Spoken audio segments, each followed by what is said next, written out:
दोस्तों आप लोग के सामने हम ट्रांसफार्मर का जो चला रहे हैं सीरीज, उसमें हम आगे बढ़ते हुए 17 नंबर प्रश्न पे आ गए हैं। तो 17 नंबर प्रश्न में पूछ रहा है आपसे कि ट्रांसफार्मर तेल के डाइलेक्ट्रिक स्ट्रेंथ कितना होना चाहिए, ये प्रश्न है। तो इसमें आपको कुछ समझने की ज़रूरत नहीं। डाइलेक्ट्रिक स्ट्रेंथ का मतलब वो है कि उतना किलो वोल्ट सहने तक वो टूटना नहीं चाहिए, मतलब तेल का अच्छा गुण होना चाहिए। टूटने का मतलब है कि ब्रेकडाउन, मतलब कि वो विखंडित, मतलब उसका गुण समाप्त ना हो जाए। तो 33 के भी वोल्टेज तक देने तक उसका मतलब कि ब्रेकडाउन होने से पहले तक का वो वोल्टेज है, उस पर वो उसका मजबूती समझिए, एक तरह से कि तेल की मजबूती है। जितना गाढ़ा होगा उतना ही उसका डाइलेक्ट्रिक स्ट्रेंथ ज़्यादा होता है।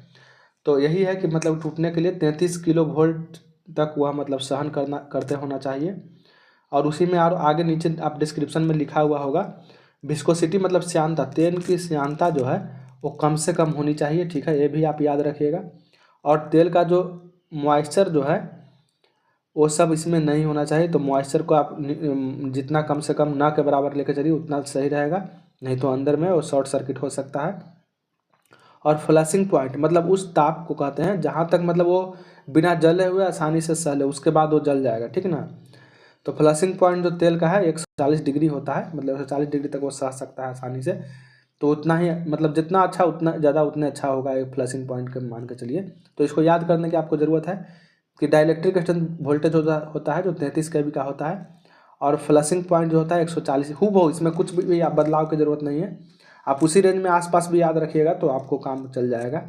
120, 140 तक ही मान के चलिए अच्छा है, और जितना अच्छा रहेगा उतना सही रहेगा। और ये बता रहा है इसमें डिस्क्रिप्शन में कि जो वाइल जो होता है क्यों प्रयोग किया जाता था, इंसुलेशन और कूलिंग। इंसुलेशन मतलब अवरोधन, मतलब आपस में दोनों बाइंडिंग वगैरह हो गया है। तो इंसुलेशन जो जो कोर पे जो तांबे के जो वायर होते हैं उसमें इंसुलेशन लपेटा हुआ रहता है, उसमें उसको मतलब आइसोलेट करने के लिए अगर वायु में खुला छोड़ देंगे तो मतलब वो हो सकता है कि स्पार्किंग के साथ वो जल जाएगा बाइंडिंग वगैरह। लेकिन तेल में रखने के ये होता है कि तेल का जो स्ट्रेंथ मजबूत होता है वो जल्दी मतलब उस सब को प्रॉपर्टी को समाप्त नहीं होने देता आइसोलेशन का, मतलब आइसोलेशन के रूप में और साथ में वो कूलिंग के रूप में। तो कूलिंग का कहने का मतलब तात्पर्य हुआ कि देखिए अगर एक तेल का जार है और इसमें बाइंडिंग डुबाया हुआ है, ठीक है, प्राइमरी हो गया और सेकेंडरी हो गया। तो क्या होता है कि तेल जब इसमें डूबा हुआ रहता है, पूरा ऊपर से लॉक होता है भाग, तो तेल डूबा हुआ रहता है। तो जैसे ही तेल गर्म होता है तो ऊपर उठता है, और जैसे ठंडा तेल नीचे गिरता है। तो इस क्रम में तेल का जो एक प्रभाव बहने लगता है, प्रवाह होने लगता है, ठीक है ना। तो इस क्रम में ऊपर नीचे जाने के क्रम में तेल जो है जल्दी ठंडा होता है। तो इसीलिए मतलब कि और ऊपर जो इसके बगल में फिंस दिया हुआ रहता है उससे भी तेल गुजरता है। तो क्या होता है उसका सरफेस एरिया ज़्यादा मिलने के कारण हवा के संपर्क में जो एरिया है तेल का वो ज़्यादा आने लगता है। डायरेक्ट नहीं, मतलब इनडायरेक्ट लोहे के थ्रू जो उसका फिंस है उसके थ्रू वो कॉन्टेक्ट में आएगा। तो देखते होंगे आप ट्रांसफार्मर के बगल में इस तरह से लगाया हुआ रहता है, उसको फिंस बोला जाता है। तो इससे भी तेल होके आगे पीछे गुजरता है, तो साथ में वो ज़्यादा एरिया से गुजरता है तो इसलिए हवा के संपर्क में आता है तो ठंडा ज़्यादा अच्छा होता है, मतलब जल्दी ठंडा होता है। तो यही है उसका मेन उद्देश्य कि मतलब कि इंसुलेशन और कूलिंग दोनों काम के लिए वो प्रयोग होता है। आगे चलिए इसको यहीं तक इसमें प्रश्न है, और कुछ इसमें है नहीं, इसमें हूबहू याद करने की ज़रूरत है। तो आगे जो प्रश्न आपका है वो कह रहा है कि निम्नलिखित में से कौन सा ट्रांसफार्मर इनपुट की तुलना में आउटपुट आउटपुट वोल्टता कम होगी। तो आप समझ सकते हैं जिधर वाइंडिंग ज़्यादा होगा उधर वोल्टेज ज़्यादा होगा। तो क्या कह रहा है, प्राइमरी की तुलना में सेकेंडरी में कम वोल्टेज देगा, ठीक है। तो आपको कन्फर्म है कि प्राइमरी साइड बाइंडिंग वगैरह आपको ज़्यादा रखना पड़ेगा और सेकेंडरी में कम रखना पड़ेगा। तो जब बाइंडिंग ही कम है तो वोल्टेज का कम क्या होगा, कम होगा। तो ट्रांसफार्मर का नामकरण शायद आप सुने होंगे कि सेकेंडरी में आपको वोल्टेज क्या दे रहा है प्राइमरी की तुलना में, बस उसी के आधार पर नामकरण किया जाता है और इसमें कुछ भी नहीं है। अगर सेकेंडरी में वोल्टेज ज़्यादा है तो स्टेप अप, अगर सेकेंडरी में वोल्टेज कम है तो स्टेप डाउन, बस यही बात है। तो यह प्रश्न में भी खुद पूछ रहा है कि सेकेंडरी साइड आउटपुट में वोल्टेज कम होगा तो उस ट्रांसफार्मर को क्या कहेंगे, तो उस ट्रांसफार्मर को हम लोग कहेंगे स्टेप डाउन। तो इसका आंसर होगा D number, step down transformer, ठीक है। तो चलिए हम आगे चलते हैं। आगे आपका प्रश्न है 19 नंबर। तो 19 नंबर जो प्रश्न है वो कह रहा है, एक न्यूमेरिकल के रूप में है। न्यूमेरिकल जो कह रहा है कि आपको एक ट्रांसफार्मर है, आदर्श ट्रांसफार्मर, जिसमें I2/I1 टी लिख दिया है, उसके जगह बराबर 2 है। तो E2 का वैल्यू है 100, तो E1 का वैल्यू क्या होगा। तो आप पहले भी ये संबंध जाने होंगे कि E1 बटे E2 बराबर I2 बटे I1, आप संबंध जानते होंगे। तो इसी के बराबर 2 दे दिया है, ठीक है ना, 2 दे दिया है। लेकिन इसमें एक और बात है, देखिए आप समझ जाइएगा। E1 का वैल्यू क्या कह रहा है प्रश्न में, E1 का वैल्यू तो निकालने के लिए आपको शायद दिया है कि E1 का वैल्यू क्या होगा, निकालना है। तो E1 का E1 ही छोड़ दीजिए। E2 का वैल्यू कितना दिया है, 100 दिया है, तो 100 रख देंगे। अब होता है I1 बटे I2, तो उसके बदले में I2 बटे I1 का वैल्यू क्या दिया हुआ है, I2 बटे I1 का वैल्यू कितना दिया हुआ है, 2 दिया हुआ है। तो हम इसके जगह होता है वही चीज़, तो हम उसकी जगह 2 रख देंगे। तो इस तरह से आप निकालिएगा, तो E1 बराबर हो जाएगा 2 गुने 100। इसका मतलब हो गया E1 का वैल्यू कितना होगा, 200 वोल्ट हो जाएगा। तो इसके आधार पर हम इसका आंसर क्या लगाएंगे, बस इसमें कुछ करना नहीं है आपको, सीधा सीधी आंसर इसका 200 वोल्ट हो जाएगा। बस इस छोटा मोटा न्यूमेरिकल है, कोई बहुत बड़ा इशू नहीं है इसमें, आप आसानी से इसको हल कर सकते हैं। तो चलिए हम 20 नंबर प्रश्न पे आते हैं। 20 नंबर प्रश्न कह रहा है, निम्नलिखित में से कौन से 2 हानि को यानी नुकसान को मिलाकर कोर लॉस कहा जाता है। तो आप जानते होंगे कि ट्रांसफार्मर में कितने तरह के लॉसेज होते हैं, लॉसेज तो 2 होते हैं। कौन कौन, एक होता है आयरन लॉस, जिसको हम क्या कहते हैं, कोर लॉस भी कहते हैं। कहने का मतलब आयरन मतलब लोहा, और कोर जो होता है लोहे के मटेरियल का बना होता है, सिलिकॉन स्टील का, यानी लोहे का इक्विवेलेंट है। तो इसके चलते उसको क्या कहते हैं, कोर हानि या आयरन हानि, आयरन लॉस।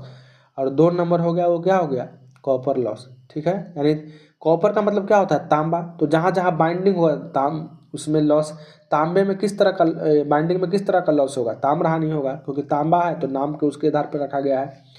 और इसका फार्मूला क्या होता है, I² R के रूप में ही निकलता है, ध्यान रखिएगा। कॉपर लॉस I² R के रूप में निकलेगा, बाकी इसका यूनिट जो है वाट के रूप में आता है। तो यहाँ पूछ रहा है, आप तो ये देख लिए कि लॉसेज होता है 2 प्रकार के, आयरन लॉस और कॉपर लॉस। आयरन लॉस को ही हम कोर लॉस कहते हैं। तो लॉसेज जो हो गया आयरन लॉस का भी 2 पार्ट होता है, एक होता है हिस्टैरिसीस लॉस और दूसरा होता है एडी करेंट लॉस। तो इसमें अब ये बात प्रश्न है कि किसका योग करके आपको आयरन लॉस आएगा। तो हिस्टैरिसीस लॉस और एडी करंट लॉस को मिलाने के बाद आपको आ जाएगा आयरन लॉस। ये तो सीधा सीधी बात हो गया। अब बात रहा हिस्टैरिसीस लॉस को कम करने के लिए क्या करते हैं, तो सिलिकॉन स्टील का प्रयोग किया जाता है। मटेरियल जो कोर होता है उसमें सिलिकॉन स्टील का प्रयोग होता है, ठीक है।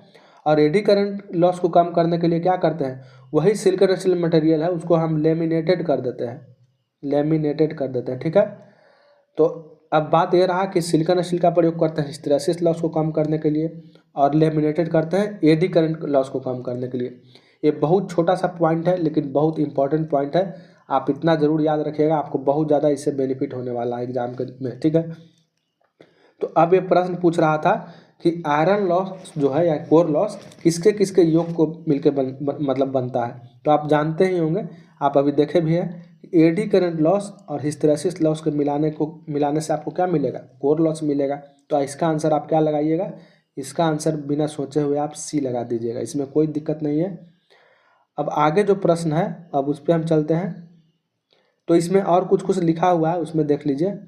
तो प्रश्न ये इसमें डिटेल में यही दिया हुआ है कि मतलब जो अभी ऑप्शन में था वही चीज़ हुबहू रख दिया है, दोनों को जोड़ के निकालते हैं। और हम आपको बता भी दिए थे कि ट्रांसफार्मर में 2 तरह के हानि होते हैं, कौन कौन, तो एक होता है आयरन लॉस, दूसरा होता है कॉपर लॉस, ठीक है। और आगे आपका कह रहा है कि एडी करंट लॉस को कम करने के लिए क्या करते हैं, हम अभी बताएं आपको, सिलिकॉन स्टील मटेरियल का प्रयोग करते हैं। तो अभी एडी करंट लॉस को कम करने के लिए लेमिनेटेड कोर का प्रयोग किया जाता है, लेमिनेटेड। और हिस्टैरिसीस लॉस को कम करने के लिए सिलिकॉन स्टील का प्रयोग किया जाता है। तो ठीक है, इसके आधार पर हम आगे बढ़ते हैं। अब आप तो इतना समझ गए होंगे, तो अब हम आगे बढ़ते हैं। देखिए 21 नंबर कह रहा है कि धारा ट्रांसफार्मर का उपयोग करता है, धारा ट्रांसफार्मर। तो देखिए धारा ट्रांसफार्मर करने का मेरा उद्देश्य यह है कि प्राइमरी साइड आपको बहुत ज़्यादा धारा होगा, लेकिन हम इतना ज़्यादा धारा को नहीं नाप सकते हैं। तो उसके लिए हम क्या करते हैं कि सेकेंडरी में बहुत ज़्यादा वाइंडिंग को हम लपेट देते हैं, ठीक है ना।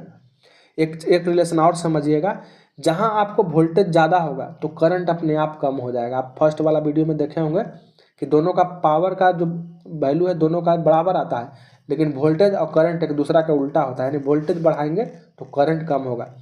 तो आप इतना समझ सकते हैं, अगर इधर मेरा 1000 एम्पियर धारा है तो हमको इधर लेना कितना है, मान लीजिए कि 10 एम्पियर लेना है। तो हम उसके तुलना में अगर हम क्या, पहले तो आप समझ जाइए इधर का वोल्टेज क्या होगा, वोल्टेज कम होगा, भी क्या होगा, कम होगा। इधर का वोल्टेज क्या होगा, बहुत ज़्यादा होगा, क्योंकि बाइंडिंग की संख्या ज़्यादा होगा तो इसका वोल्टेज ज़्यादा होगा, तो करंट अपने आप कम हो जाएगा उसी रेशियो में। मान लिया जाए कि वोल्टेज अगर यहाँ रहता 10 वोल्ट, तो यहाँ पर वोल्टेज क्या हो जाता, 100 गुना हो जाता, ठीक है, 1000 वोल्ट आ जाता, क्योंकि दोनों के गुना करके बराबर आना चाहिए, ठीक है ना, 10,000 दोनों तरफ आ जाता। तो इधर अगर वोल्टेज शुरू प्राइमरी साइड में अगर 10 वोल्ट होता, तो सेकेंडरी साइड आपका वोल्टेज क्या आ जाता, 1000 वोल्ट आ जाता, ठीक है।